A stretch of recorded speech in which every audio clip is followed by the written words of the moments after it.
Making their way onto the campuses of some major American universities. Joining us now, the co-chairman of Scholars for 9/11 Truth, Professor Emeritus at the University of Minnesota at Duluth, James Fetzer. Professor, thank you so much for being with us. First of all, is this a required course?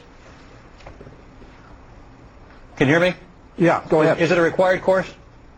Well, you got your facts foxed, I'm sorry to say. In fact, I created an organization of faculty and experts to study 9/11, not to teach in courses. Right. But I must tell you what we have discovered. Well, I just want to be clear, because certainly qualify as material for an important course. So you're saying you're not teaching this? Teaching. I want to be clear here. You're not teaching a course in this. No, you're confused, and I hope that Fox usually does a better job on their research than this. All right, so but I created an organization of faculty and scholars to study 9/11. All right, I want to be clear on this. We've discovered that practically everything the government has told us about it is false. Yeah, I want to get into that in a moment. I just want to be clear. So as far as you know, there is no course on 9/11 conspiracy theories being taught at your university or any place else that you know of?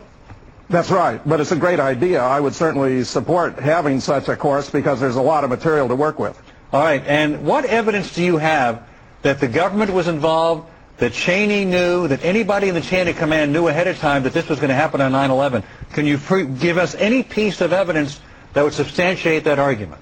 Absolutely. For example, Norman Mineta testified to the 9/11 Commission that he observed Dick Cheney in an underground bunker when a young aide came up to him and repeatedly told him, "Sir, it's 50 miles out. Sir, it's 30 miles. Sir, it's 10 miles out. Sir, do the orders still stand?" Cheney turned around, jumped on him, nearly bit off his head and said, "Of course the orders still stand. Have you heard anything different?"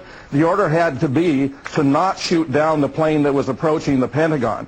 After all, the order should have been to shoot it down. Shooting it down would be the obvious thing to do when you consider that you're going to lose the passengers in the plane if you shoot it down, but if you don't, you're going to use the passengers in the plane and also, of course, all the personnel and property at the target. Hey, Prof, let me ask you, I want to go back to something in an exchange that you and Alan just had a moment ago. In fairness to our producers, when they talked to you earlier, you said that courses are being taught in which these conspiracy theories are advanced to the students. Am I correct?